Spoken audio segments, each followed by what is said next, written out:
তোমার সাথে রোজা অবস্থায় কেউ যদি ঝগড়া করে, তোমারে যদি মন্দ কিছু বলে, গালি দেয়, তুমি বলে দিও ভাইয়া আমি রোজাদার। রোজাদার গালি দেয় না, রোজাদার ঝগড়া করে না ভাইয়া, রোজাদার নাফরমানি করে না। ফালিয়াকুল ইন্নী ইমরুউন সাইম। নবীজি বলেন বলে দিও তুমি ভাইয়া আপনি আমার আরো অনেক কিছু বলতে পারেন, আমি রোজাদার, আমি রোজাদার। রোজাদার গালি দেন। রাসূলুল্লাহ সাল্লাল্লাহু আলাইহি ওয়াসাল্লাম বলেন লাইসাল মুমিনু বিত্তাআন ওয়ালাল লাআন ওয়ালাল ফাহিশ ওয়ালাল বাদী। হাদিস নবীজি বলেন মুমিন খোঁটা দানকারী হয় না। খাবাইয়া 10 টাকা খাবাইয়া আবার এক সপ্তাহ পরে দাদা এদিনও তো তোরে 10 টাকা খাবাই, আমরা দেখতে না খাওয়ানি ভালো ছিল।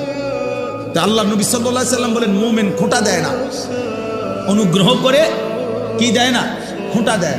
ওয়ালাল লাআন, মুমিন কাউকে লানত দেয় না। ওয়ালাল ফাহিশ, মুমিন অশ্লীল কথা বলে না।